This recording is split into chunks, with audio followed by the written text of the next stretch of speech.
हमारी संस्कृति, हमारी पहचान। यज्ञ, योग, आयुर्वेद सदा रहे हमारे साथ। भारत के प्राचीन ग्रंथों एवं आधुनिक विज्ञान का दिव्य संगम, यज्ञ महिमा।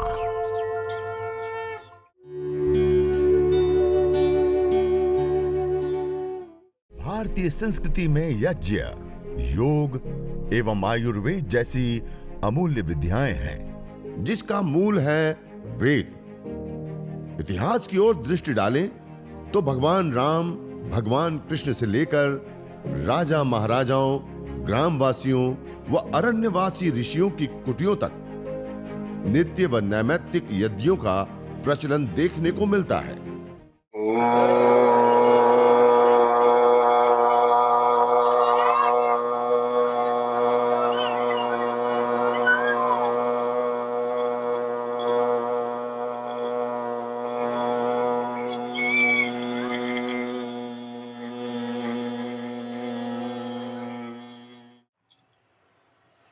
आज जो यह आयोजन किया है, पहले तो समस्त आयोजन टीम का हम कृतज्ञता पूर्वक उनको तालियों की गड़गड़ाहट के साथ हम उनका धन्यवाद और उनको कृतज्ञता ज्ञापित करते हैं।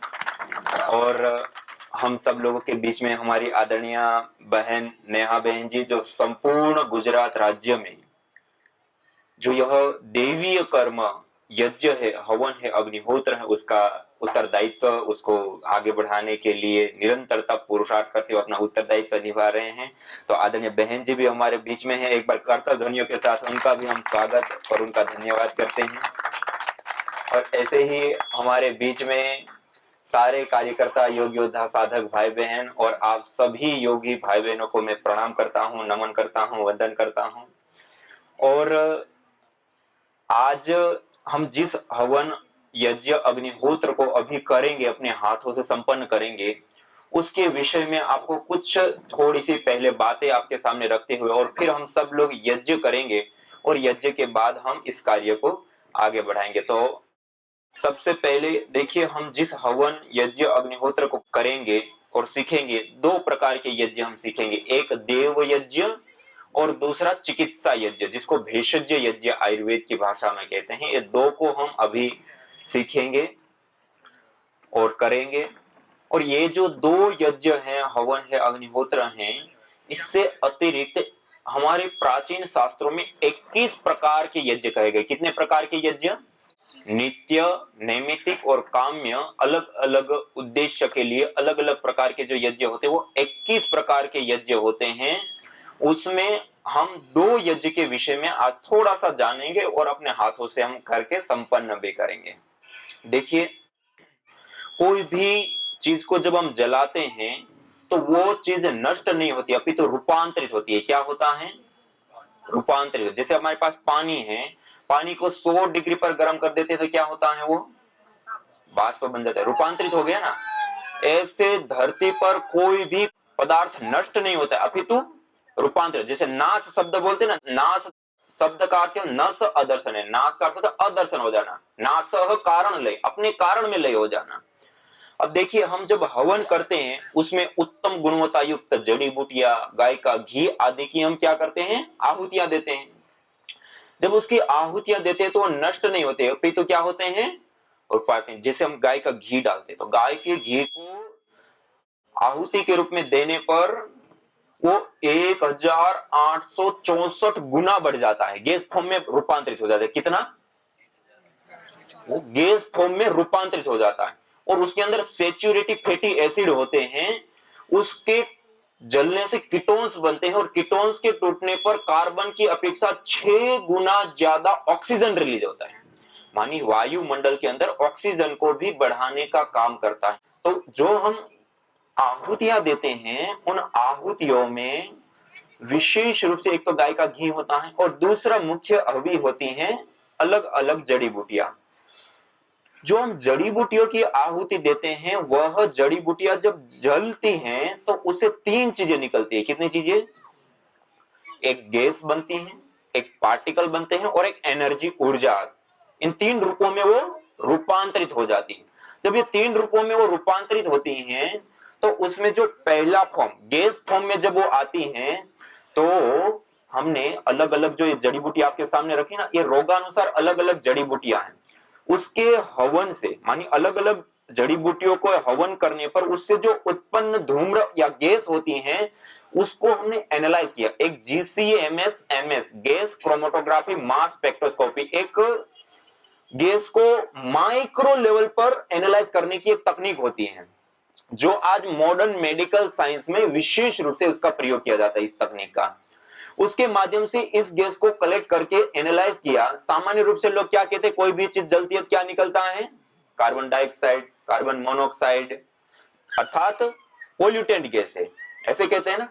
लेकिन आपको जानकर के आश्चर्य होगा कि हवन करते हैं उससे जो धुआं निकलता है, उस धूम्र के अंदर जब हम डॉक्टरों के पास जाते, बीमार होते हैं, डॉक्टर के पास गए, डॉक्टर अलग अलग बीमारियों के लिए हमें अलग अलग दवाइयां देते हैं ना, और जो दवाइयां देते हैं उन दवाइयों के अंदर अलग अलग कंपोनेंट, जैसे आपको कोई सूजन है, दर्द है, तो डॉक्टर कौन सी दवाई देते हैं, एंटी इंफ्लेमेटरी कंपोनेंट्स वाली।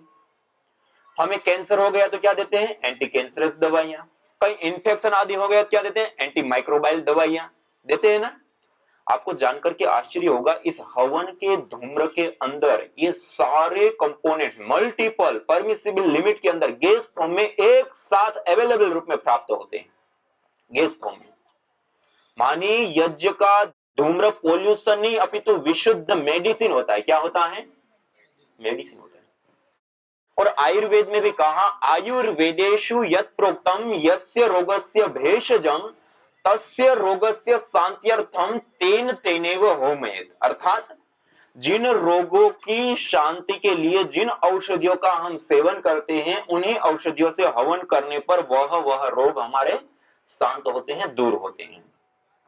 और आयुर्वेद में ही यया प्रयुक्त्या चेष्टा करके एक अलग और जगह पे विधान बताया कि जब दुसाध्य असाध्य कोटि में रोग चला जाता है, या फिर अब वो अन्य चिकित्सा, मानी 3 प्रकार की आयुर्वेद में चिकित्सा बताई। एक होती है मानुषी चिकित्सा, एक होती है आसुरी चिकित्सा और एक होती है दैवीय चिकित्सा। मानुषी चिकित्सा जैसे आसव, अरिष्टूण, वटी, गोली, ये सारी चीज लेते हैं ना, वो सारी की सारी मानुषी चिकित्सा के अंतर्गत आती है। जैसे चीर फाड़ करके जैसे ऑपरेशन आदि का जो सारे होती हैं चिकित्साएं, वो सारी आसुरी चिकित्साओं के अंतर्गत आती हैं। और हवन दैवीय चिकित्सा के अंतर्गत आता है। तो जो 2 चिकित्सा हैं उससे भी जो रोग ठीक नहीं होते हैं, उससे भी जो रोग अब काबू में नहीं आ रहे हैं, तो उसको भी ताम वेद विहितम आरोग्यार्थी प्रयोजयत। आरोग्य चाहने वाला व्यक्ति उस वेद विहित यज्ञों का अनुष्ठान करे। कब जब ये मानुषी चिकित्सा और आसुरी चिकित्सा अब काम, मानी दुसाध्य असाध्य कोटि के रोग जिसको हम कहते हैं ना, ऐसी कोटि में चला गया, तो तब हम क्या करें, दैवीय चिकित्सा का सहारा लें।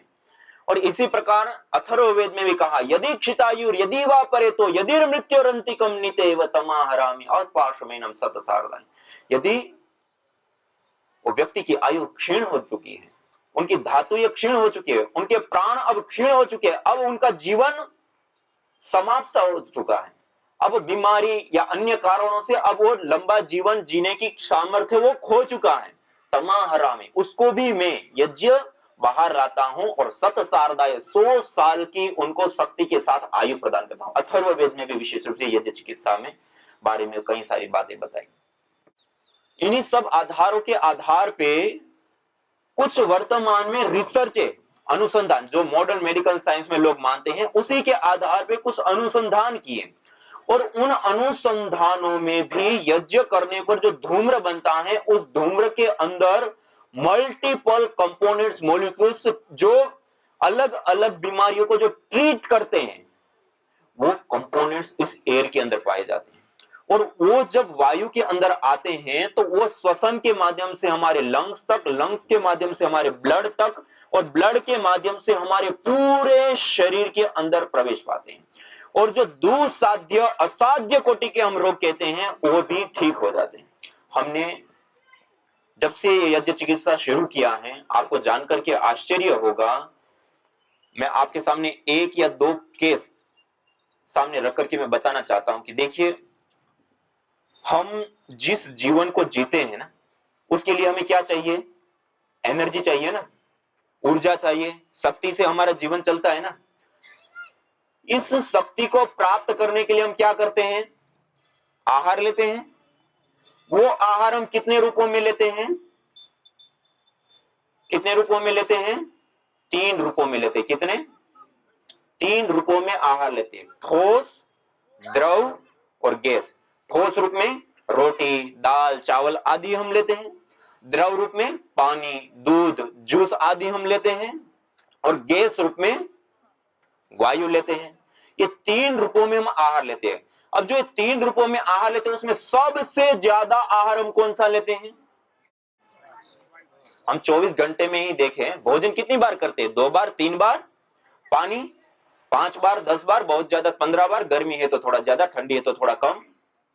लेकिन वायु एनी टाइम, खाते पीते, उठते बैठते, चलते फिरते, यहां तक कि रात को सो जाते हैं तब भी ये वायु रूप आहार हर सेकेंड हम ले रहे हैं। मानी 24 घंटे में सबसे ज्यादा हमारे द्वारा लिए जाने वाला आहार कोई है तो क्या है? वायु। और ज्यादा ही नहीं, उसके साथ साथ सबसे इंपॉर्टेंट महत्वपूर्ण आहार भी कोई होता है तो वो भी वायु होता है। देखिए, हम भोजन छोड़ दें, भोजन करना छोड़ दें, तब भी हम 2-3 महीने आराम से जीवित रह सकते हैं। हम द्रव रूप आहार, पानी, दूध, जूस आदि छोड़ दे तब भी हम 2 से 3 सप्ताह जीवित रह सकते हैं। लेकिन वायु छोड़ दे तो 2 से 3 मिनट भी जिंदा। यानी हमारे लिए सबसे ज्यादा और सबसे इंपॉर्टेंट महत्वपूर्ण कोई आहार होता है तो क्या होता है? वायु रूप आहार होता है। और उस वायु रूप आहार का शोधन करना, उसका पोषण करना, उसके अंदर सुगंधित तत्वों को ऐड करना, उसको भेषज बनाना, उसके अंदर जीवनीय शक्ति का संचार करने का कार्य किसी माध्यम से संपन्न होता है तो वो है ये यज्ञ, हवन, अग्निहोत्र। देखिए, एक बहन दिव्या जी मुंबई में रहती, पुणे की बहन है, उनको ब्रेन ट्यूमर हो गया। ब्रेन ट्यूमर होने के बाद उनका ऑपरेशन हुआ और वो कोमा में चली गई। कोमा में जाने के बाद लगभग 7 महीने उनका ट्रीटमेंट चला। कितना?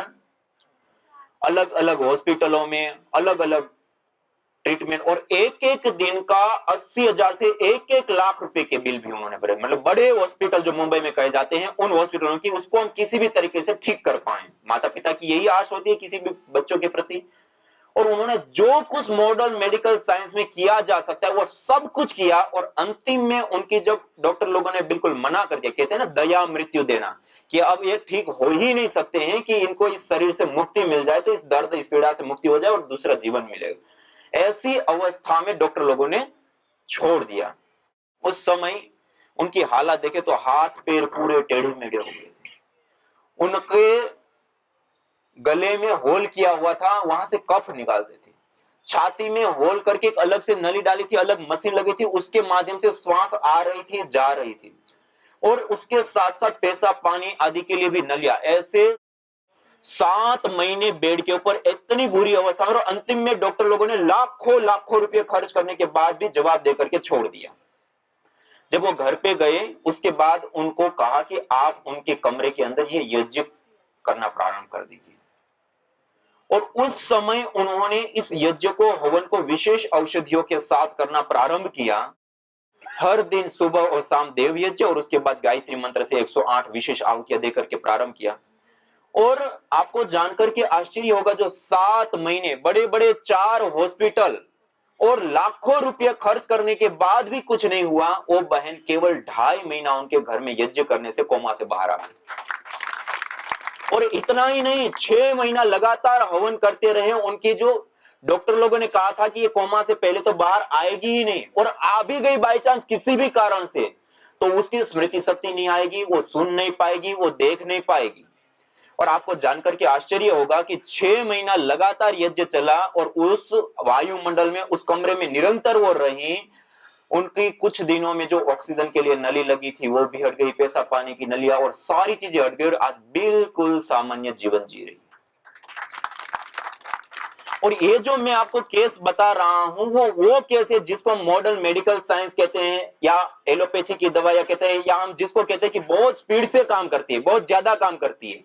ये उसका मैं उदाहरण दे रहा हूं, जब उसने भी जवाब दे दिया तब ये चिकित्सा का उन्होंने सहारा लिया। और ये एक केस नहीं है, ऐसे इतने सारे केस है, आप मैं सुनाता बैठूंगा तो ये अनंत है। लेकिन ये एक मैं केस और बताना चाहता हूं। देखिए, सामान्य रूप से लोग क्या कहते हैं, धूम्र होता है तो अस्थमा दमा के रोगी या श्वास से संबंधित जिनको समस्या होती है, उनकी समस्या क्या होती है, बढ़ जाती है। आपको जानकर के आश्चर्य होगा, आयुर्वेद के ग्रंथों को आप पढ़ेंगे तो उसमें जितने भी श्वास से संबंधित, अस्थमा दमा से लेकर के श्वास से संबंधित जितनी भी बीमारियां हैं, उन सब की चिकित्सा के रूप में यज्ञ चिकित्सा बताई है, या औषधियों को जला करके उसका धूम्र कर करके उस धूम्र के द्वारा उसकी चिकित्सा बताई है।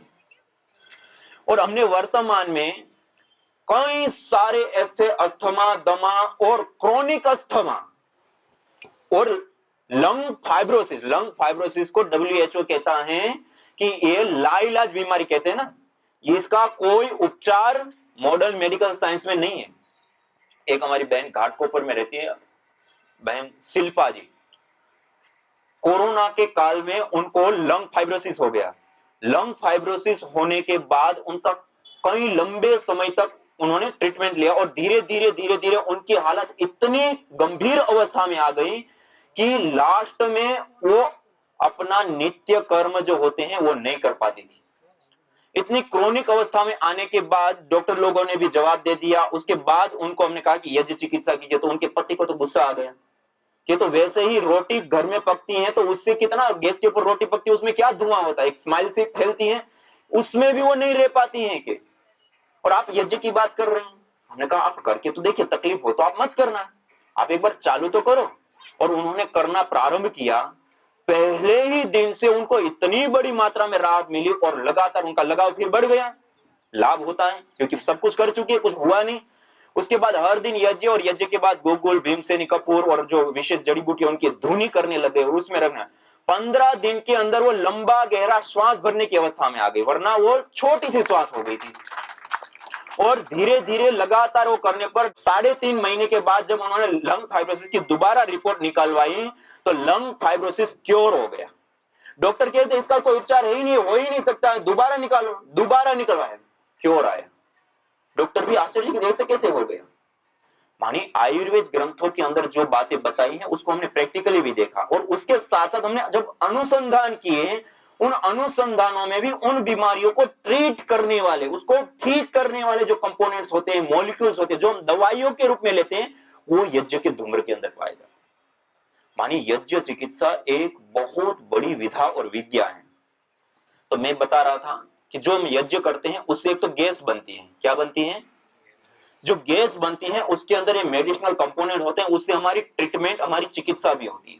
दूसरा, उसके अंदर एथिलीन ऑक्साइड, प्रोपिलीन ऑक्साइड से लेकर के अलग अलग प्रकार की कुछ गैसें होती है, वो जब वायु के अंदर आती हैं, और वायु के अंदर पहले से ही बहुत सारी गैसें होती है, और ये दोनों जब आपस में मिलती हैं तो एक फोटोकेमिकल प्रोसेस चलता है। कौन सा? एक फोटोसिंथेसिस प्रक्रिया। आप सबने सुना है, क्लोरोफिल के ऊपर जब सूर्य की किरणें पड़ती हैं तो वायुमंडल के अंदर कार्बन डाइऑक्साइड के बॉन्ड होते हैं, वो टूटते हैं, कार्बन को वो पत्ते अवशोषित कर लेते हैं, अपना आहार बना लेते हैं, और ऑक्सीजन अलग हो जाती है। ऐसे ये फोटोकेमिकल प्रोसेस होता है, जो गैस गैस आपस में मिलने पर उसमें प्रक्रिया प्रोसेस चलता है। डॉक्टर ओम प्रकाश पांडे नासा में अंतरिक्ष वैज्ञानिक के रूप में कार्य कर रहे हैं, उन्होंने कई सारे परीक्षण करके भी ये बात बताई। डॉक्टर स्वामी सत्य प्रकाश इलाहाबाद यूनिवर्सिटी में, उन्होंने भी इसके ऊपर काम करके बताया कि हवन करने पर जो धूम्र उठता है उसमें ये गैसें होती हैं, और वो जब वायु में आती हैं तो ये गैसों के साथ एक फोटोकेमिकल प्रोसेस अर्थात ये प्रक्रिया चलती है, जिसके परिणाम स्वरूप SOx, NOx, CFC, जिसको क्लोरोफ्लोरोकार्बन आदि हम कहते हैं, जो हम पोल्यूटेंट गैसें कहते हैं, जिसको हम हानिकारक गैसें कहते हैं, जिसको हम घातक गैसें कहते हैं, जिसके कारण से पूरी दुनिया में 70 लाख से अधिक लोग मर जाते हैं, वो गैसें न्यूट्रलाइज हो जाती है, खत्म हो जाती है, दूर हो जाती है। मानी इतना छोटा सा यज्ञ हम अपने घर के अंदर कर लेते हैं तो हम वायु प्रदूषण, चाहे इंडोर पोल्यूशन है चाहे आउटडोर पोल्यूशन है, उससे भी हमारा बचाव हो जाता है। ये बहुत बड़ी बात है।